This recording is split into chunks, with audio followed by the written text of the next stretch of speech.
Asambleísta Cintia Viteri. Señora Presidenta, señores legisladores, hubo tres frases durante este periodo, durante este gobierno, que marcaron la pauta para todo lo que ha sucedido en el ámbito delincuencial y de impunidad en el país. Una, déjense robar, y otra, no sé nada sobre seguridad, ambas del presidente de la República. Mientras que uno de sus ministros, entonces en funciones, dijo que la delincuencia o el auge delincuencial era pura percepción. Esto mientras en las calles se mataban de las peores formas, secuestraban, violaban y robaban en el país. Estas fueron las pautas para un sinnúmero de leyes que a partir de Montecristi a la fecha se hicieron por parte de los legisladores de la bancada gobiernista. Entre ellos, resucitar, porque pudieron haberlo eliminado, el año sin sentencia, indiscriminadamente, sin hacer distingo de delitos atroces como crímenes a los niños, por ejemplo. Entre ellos, regresar al 2x1, que había sido eliminado antes, con lo cual se bajaban inmediatamente las penas, sin mediar el buen comportamiento a personas acusadas de delitos gravísimos. Y las medidas alternativas de la libertad con las que reemplazaban la prisión preventiva también a delincuentes peligrosos. Esto se sumó a una serie de amnistías e indultos donde salieron miles de presos a las calles, entre ellos un violador de una niña, Flores Milo Villalta. Adicionalmente se abrieron las fronteras para que entren justos y pecadores. Desarmaron a los ciudadanos inocentes y la delincuencia sigue armada hasta los dientes. Las cédulas duplicadas siguen siendo un mal del cual se aprovecha la delincuencia.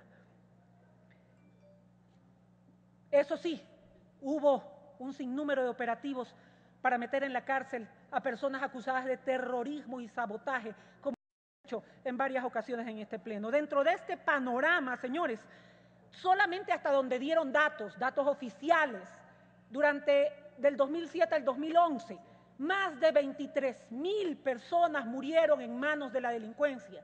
¿Y saben cuántas sentencias condenatorias hubo en el mismo periodo dentro del régimen que se instauró en materia de derechos? 1.100 sentencias condenatorias. Todo lo demás, impunidad.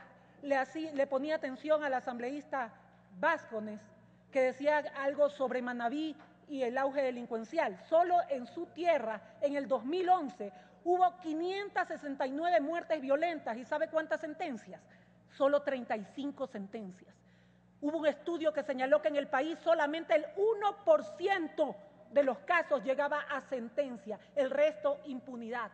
Y bajo ese esquema nosotros, este bloque, vino luchando, inclusive recogiendo firmas para presentar un proyecto ciudadano para que esas normas que beneficiaban a la delincuencia cambien. Ahora, ¿qué tenemos? Un apuro inconsecuente con lo que está sucediendo en las calles del país. Un apuro inconsecuente porque dentro del apuro de aprobar en 3 o 4 días un nuevo Código Integral Penal, son muchos los errores graves que se están cometiendo, señora Presidenta, señores legisladores. Y para empezar a anotar puntualmente algunos. Primero, eliminan del Código Penal vigente el artículo 3 que señala que la ignorancia de la ley no es causa de excusa alguna. Lo eliminan y lo reemplazan por 2 figuras extranjeras sin definir lo que significa cada artículo, error de tipo y error de prohibición, donde dice que la ignorancia invencible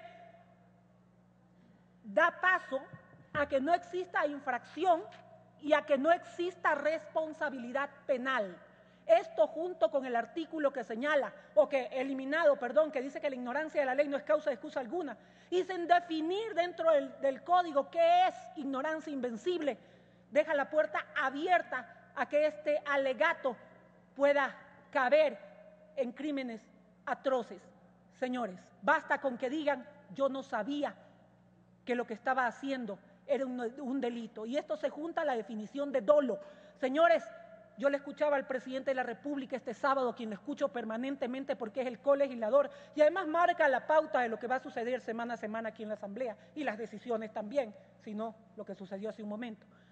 Le escuchaba que decía respecto de los médicos que él no estaba de acuerdo con la definición que habían puesto en este código porque tenía que haber dolo, porque el dolo, decía él, era la intención de causar daño. No, señor presidente, ya el dolo no es la intención de causar daño según el nuevo Código Penal.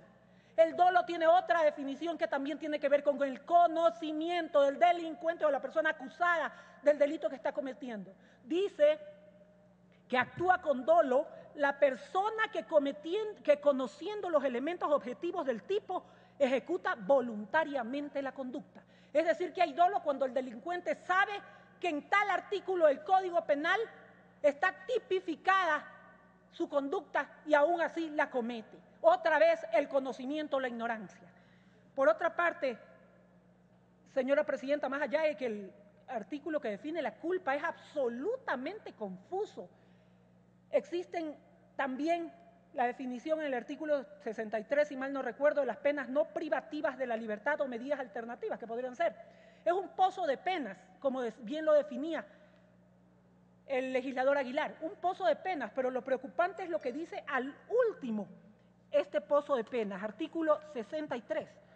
Dice que el juzgador puede imponer una o más de este sinnúmero de sanciones adicionales a las penas previstas en cada penal. Es decir, que el juez, además de la pena que ya dice que tiene un delito, puede escoger de estas y ponerle una más, cualquiera, a su criterio, lo cual contraviene una disposición constitucional contenida en el artículo 77, numeral 3, que señala específicamente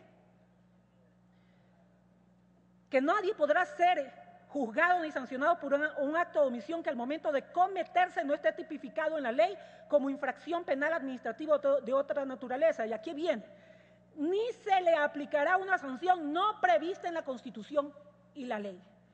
Siguiendo, señora presidenta, en el mismo análisis del articulado, lo poco que hemos podido hacer, porque son más de 800 artículos entre disposiciones generales y transitorias, muy difíciles de estudiar y comparar con el Código Penal vigente en tan poco tiempo. Hay una contradicción, por ejemplo, en violencia familiar. Dicen que la violencia familiar se define en 4 formas: violencia física, violencia psicológica, violencia patrimonial y violencia sexual. Definen 3 y dicen cuál es la sanción de 3, pero en la violencia patrimonial quedó flotando en el aire. Nadie sabe qué es violencia patrimonial, que debería ser violencia económica, porque patrimonio no tienen las mujeres pobres a quienes se les quita la plata que le da el marido para poder comer, pero no existe la definición de lo que es violencia patrimonial y mucho menos la sanción. Quedó flotando en el aire. Hay otra cosa muy preocupante también, dadas las contradicciones y el apuro.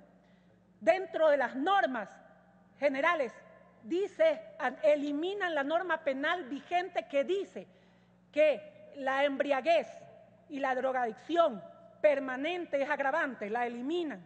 Y dicen que si la embriaguez es fortuita, o sea, de vez en cuando, y delinques, cometes una infracción, sea cual sea, no hace distingo, entonces no tienes responsabilidad penal. Y más adelante dicen que si vas manejando un carro y vas embriagado o bajo los síntomas de la droga, vas preso. Entonces decídanse, ¿tiene o no tiene responsabilidad penal en un delito o en una contravención quien está bajo los efectos de la droga o bajo los efectos del alcohol? Crean 3 tipos penales distintos y le dan 3 nombres distintos a un hecho que termina con la vida de la víctima: el asesinato, el sicariato y el femicidio. Y a los 3 les ponen la misma pena. Y los 3 terminan con la vida de la víctima. No hacen distinción entre ninguno de ellos. Esto debió haber sido como estaba antes, como agravante, sí. No, los 3 tienen un máximo de 26 años y los 3 terminan con la vida de la víctima. 1 minuto. ¿Cómo no?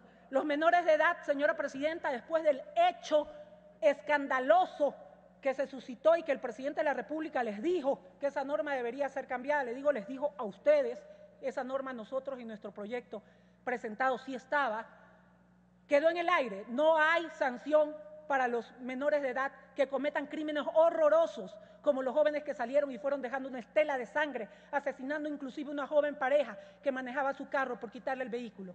Lo dejaron sin sanción alguna. Y para finalizar, señora presidenta, dentro de la puerta abierta de las cárceles sigue el año sin sentencia, tal cual está en el Código actual, que si es causa propiciado por el acusado no corren los términos, ya está. que si el juez es castigado, si por su culpa corren los términos, ya está. Y aún así las audiencias se detienen, porque los términos siguen corriendo si falta el juez o falta alguna persona que esté dentro de la administración de justicia dentro de la audiencia. Y bajo esas normas solo hubo un 1% de sentencias en este país. Eso es lo que van a repetir, señora presidenta, y lamentablemente el apuro, no sé cuántos muertos más le costará a este país en manos de la delincuencia. Gracias, señora presidenta, señora Leila.